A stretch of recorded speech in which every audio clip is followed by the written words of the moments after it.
like to say good morning to all of you that are watching from home. Blessings to you on this beautiful solstice, this Litha weekend of celebration for the longest day and the sun that pauses for just a bit and the shortest night. So here we are, celebrating love and life and gardens growing and all things beautiful.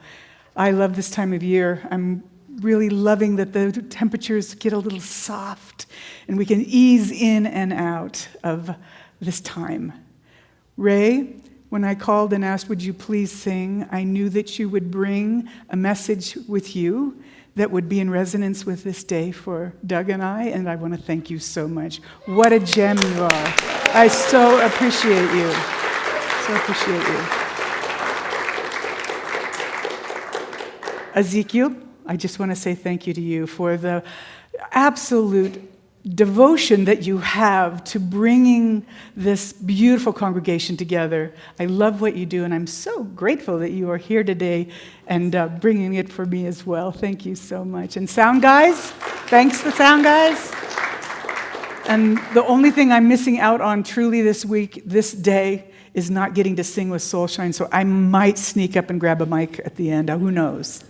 Who knows? But I just really appreciate the music here, the congregation that comes with open hearts and open minds. So with that, would you just close your eyes and just take this moment? Divine presence of love and of light, we gather here with open hearts and curious minds, ready to receive the blessings and wisdom of this sacred moment. May our hearts be softened, may our spirits awaken, and may we see ourselves and each other with clarity and compassion. Grant us the courage to walk in truth, the grace to surrender to the flow of love, and the strength to heal what needs to clear within. As we open to remembering who we truly are, love incarnate, may we take this time together to plant seeds of devotion, of kindness, and of sacred commitment. Bless this space. Bless our listening. And bless the unfolding journey of love. And so it is. Happy anniversary to my beloved. If I look at you, I'm going to cry, so I'm just having this moment to know. 23 years of being married with you, journeying with you, open-hearted and tender that you are. And now see, there I go. I love you so much. Douglas Cavanaugh, thank you. Yeah. Walking in the light of love begins the moment that we have acknowledgement of ourselves, of each other, and of the intelligence that moves through life itself, for it is divine. Life and love is not fleeting, and our emotions aren't as well, but a steady presence that asks us to awaken from the illusion of separation, of fear, of judgment, and of control. The first step on this path is awareness. It's an awakening, right? It's an honest seeing. We must awaken to our own patterns, our own limiting beliefs, our own projections, and also our inherited woundedness that we seem to carry along. It's a human condition. Yep, this is not a time to feel ashamed of ourselves in any of that. It is a time to bring light to what has been unconscious, so that we may love more consciously with clarity and intention. I remember the moment that I felt this awakening, this time of so tired of suffering, So tired of feeling the weight of a lifetime of, I'm not good enough. I don't matter. I'm 9 in a group of children, the sea of humanity, little people. None of us have our own identity. Who am I? I don't think I matter. I don't think I'm seen. And there is an essence of that followed through my life. And a life of hardship with a mama that really had a hard time being a mother to 9 children. It was tough for her. And so that felt like abuse, but really what it was her suffering. And so I lived this life of picking partners who reflected back that which I already knew. It is not, okay, I love vulnerability, so this is a moment. I did that 3 times before I finally met Doug. Is that a lie? Was there 4? It doesn't matter. Who's counting? All I know is 5 years was about the max that I could hold on to relationships that reflected back the abuse and the non-presence. I was a magnet for it. Until there was a day where I stood out on my porch and I put my hands up and I said, Source, God, universe, whoever, my picker is broken. I do not have a good picker. I only pick what I knew, and I don't know what I need to know to pick right, so I'm not picking.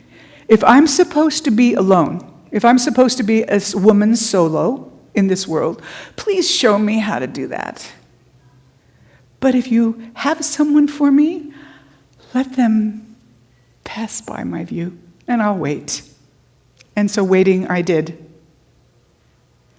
And then this man over here caught my eye and my attention through his kindness and his grace and his just beautiful way he held his presence.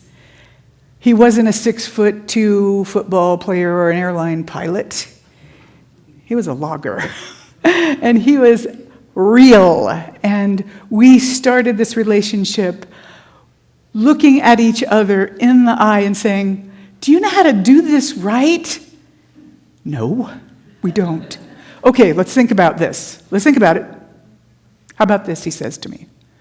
What if we do this? If it doesn't bless you, if it doesn't lift you up, if it doesn't cause you to feel absolutely loved and cared for, then I'm not going to say it.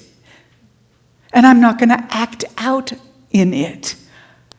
And I don't know if I can do that, but I'm going to try.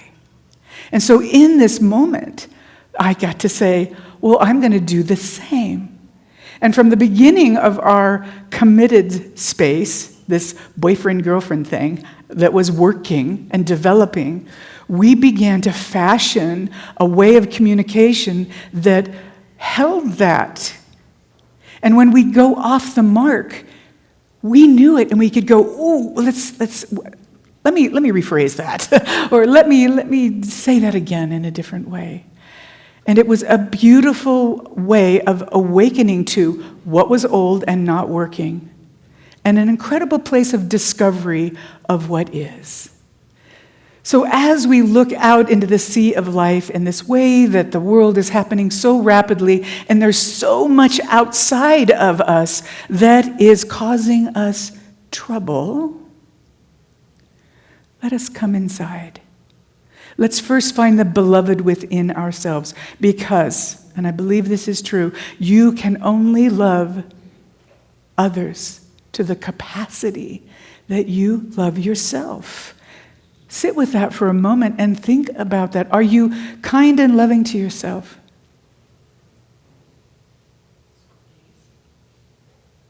It's the place we start.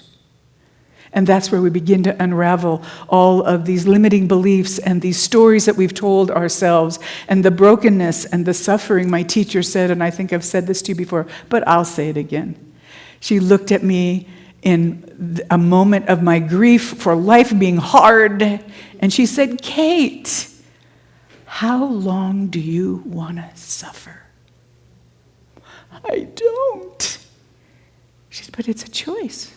Babe, it's a choice. If you're choosing suffering, then suffering you'll have. That's becoming aware. Because until we do, the world's happening to us. But the truth is the world is happening for us. Do you agree? Turn to your partner and say, the world is not happening to me, it's happening for me. The world is not happening to me, it's happening for me. Oh, doesn't that feel good to hold that and to speak that out? You remember that. You look in the mirror and say, the world's not happening to me, it's happening for me. I promise you. When we begin to change our mind, when we begin to change, the world around us changes. Create your world. Start here in this beautiful awakening energy. So then I'm going to move us into the next energy of, okay, so I'm awake, what do I do? Now I need to begin to surrender that which doesn't serve me. And in a relationship, when I'm limping along in all my past history reactive energy, I am causing him pain. And I'm in my own suffering. And so surrender is not giving up. Surrender is softening your grip on how we think things should be. When we remember to love, we allow grace to meet us in our vulnerability. In beloved partnerships, surrender looks like choosing trust over fear. Let me say that again. In a beloved relationship, the power is choosing trust over fear. Some people say, oh, you got to do all these things right before I can trust you. That's not choosing trust. Humanity comes with their flaws. We all have them. We're perfectly imperfect, aren't we? I choose to trust you when you seemingly wiggle off the mark. I trust you. I choose to trust. But first, where do I have to trust? I have to trust myself. I have to trust myself that I am no longer reacting to the world, that the world's not happening to me, it's happening for me, and I'm either going to react or I'm going to respond. Reaction is my old behaviors. Responding is like, whoa, no, wait a minute. I made a vow. If it's not kind and loving and lift you up, I don't say it. Whoa, I get to choose that. Before it becomes natural, and I always do that, I have to work at it. I have to keep choosing it. So keep choosing love. So beloved partnership is that trust over fear. It's also choosing to listen more deeply and allowing the divine to work through the spaces between two hearts. And that's where the two become as one. I am you, and you are me.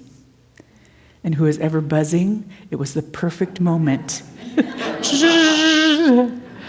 Right? We are always, we're called unity community. That is a unified field of oneness. Can you hold that in its beautiful depth? That we are connected, this beautiful thread of connection, that I'm the beloved to myself, I'm a beloved to my beautiful partner, but the beloved energy seeps and grows and fills within this beautiful community that comes together and longs to be loved and longs to love. It's reciprocity in equal measure. There is a power in choosing oneness over rigidity and holding our beloved self and our beloved one tenderly, even when we feel vulnerable and uncertain, to surrender. So as I stood out on that porch and said, my picker's broken, that was me in surrender. And I thought I'd learned the lesson really well. And then the world happened in a way that I thought was happening to me and in retrospect is for me. And that was this. And I want to share this with you because it was a profound moment. It was one of those life and death moments. I went to a chiropractor. If there's chiropractors in the room, blessings to you. This one did one of those hard neck twists. And when he did that, I had a chiropractic-induced stroke and the whole right side of my body was untouchable. I was swallowing with one side of my throat. I couldn't have my eyes open because I couldn't control this one closed, and the world was spinning. This eye wasn't working. And ended up hospitalized and slowly but surely, but this is how. Now, what's that big machine they put you in and it sounds like things are crashing all around you? An MRI? Is that an MRI? Okay, they're doing that thing. And I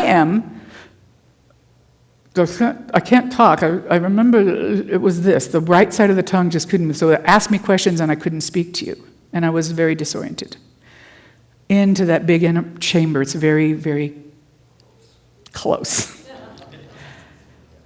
And the stillness, I had only the interior of me in this moment. And my mind was clear, confused, afraid, but clear. And I just asked, I know how to do this. I know I stand on the porch and I don't know how to do this, whatever this is. And if this is how I live the rest of my life, will you show me how to do this? Will you show me how to be this? I surrender. And as I lay there, I started to feel pins and needles, and it hurt good, let me tell you. The whole side of my body was starting to respond, and I'm laying there going, okay, what is happening? And within the cycle of about 3 or 4 days in the hospital, I had a full recovery. Hallelujah! Was it that was the timing and the artery that was pinched between 2 vertebrae and torn, the interior of that was going like this with each heartbeat? Was that was repairing itself? It was inoperable. It was just what it was, right? Or was it a call out to the almighty source of all things, the universe that conspires to give us exactly what our heart's desire is when we ask? I'm asking, and I received it. And that was surrender. So there was surrender on the front porch, and then there was surrender in the MRI. And the profound moment of it is noteworthy. And I am so honored to just share this with you because I haven't much. There is a radiant and powerful expression, a direct line to source energy, right? And when we come in surrendered energy, when we come on our knees or laying in an MRI, just putting it all out there that it's show me, I surrender. I know we're heard. I'm living proof. I'm standing up straight. But whenever I forget something, my kids go, oh, stroke victim. There she is again. I just forgot something else. So never mind that I'm 71 and get to forget things from time to time. So there we have it. Now we get the surrender. So where is it that we surrender in this movement towards our beloved? That surrender looks like letting go of the things that don't serve us. Surrendering all of those limited beliefs, needing to be right, having an opinion about everything, judging the world. Because when we judge the world, guess what the world does back? It's reciprocity. Some people call it karma, right? So when we surrender, really surrendering means to start letting those things go. Holding on to the story stimulates the emotion, right? So in this relationship, in this beloved relationship, we're dinging again, I love that. This is constant, we're doing it all the time, right? We just keep doing it. It's every day is a new day, and it's a continuum. And that's what surrender looks like. It's a refinement. Does that feel good to you? Does that feel good? When we start letting go of the things that don't serve us? Yeah. So the next step can I have water, honey? The next step is walking deeper into the sacred journey. Oh, you lost it? Oh, you found it. Thank you. It's 5 minutes. Oh my gosh, I got so much to say, I better hurry up. I'll stop telling so many stories. Okay, you got the best 2 stories, so we're going to just move along. Walking deeper into the sacred journey, we meet the precept of clearing. This is the alchemy of love. This is where we transmute all of that stale energy into that 5th dimensional expression of who we are. The 5th dimension, right, which is love and grace and peace and kindness, compassion. We can alchemize all of those energies and expand ourselves and leave all of the brokenness behind one by one. It's a one-by-one journey. You do not have to go digging up your past to alchemize it. You have to let what comes up say, oh, who are you? And what is the emotion tied to that story? Oh, I'm in resentment here. Resentment's not good or bad. Neither is any emotion good or bad. They're all human reactions to life, and it's always okay. Try speaking to your emotional state in that way. Oh, here you are, grief. Here you are, anger. Here you are, loneliness. You're not good or bad. You're a human reaction to life.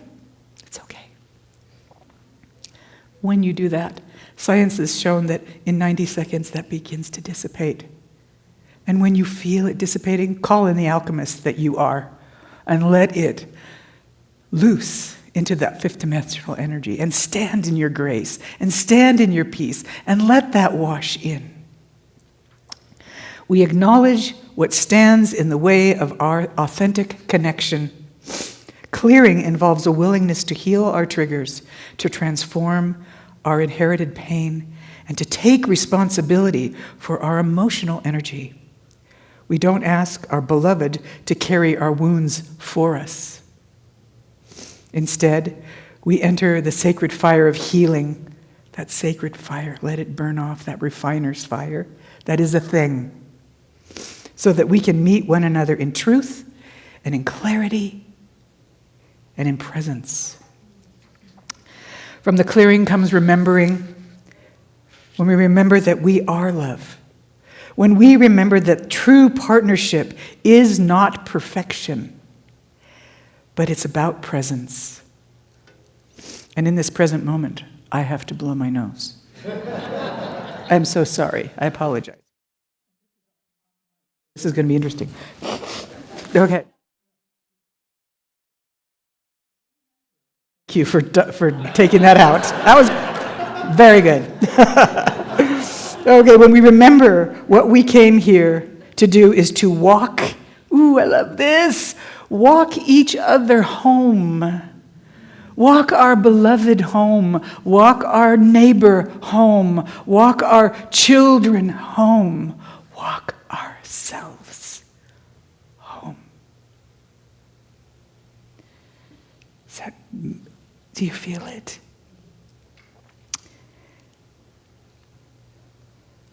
Yeah. Being beloved is a living prayer. A mirror that reflects the divine within each other, and it calls us to the highest frequency of who we are. May it be the vessel of this sacred love in your life, to be tender, to be brave, to be whole, and to be radiant. Shining in the light of love is its brightest when we commit to embodying it, not just when it feels good, but even when it's hard. It is to trust that love is stronger than fear, more enduring than our wounds, and more luminous than any story that we tell ourselves. Love asks for our consistency, our integrity, and our sacred yes. The one that speaks gently, to forgive swiftly, to support courageously, and to celebrate joyfully. These choices, often small and unseen, build a foundation where love can flourish. A partnership becomes a holy sanctuary. These choices are that. To walk in the light of love is to let love be our guide in every moment. It is trusting that this conscious, loving presence is stronger than fear, is deeper than our wounds. May we remember these daily choices, holding our beloved in the highest way and becoming living vessels of divine love, steady, radiant, and true. I love you all. Thank you.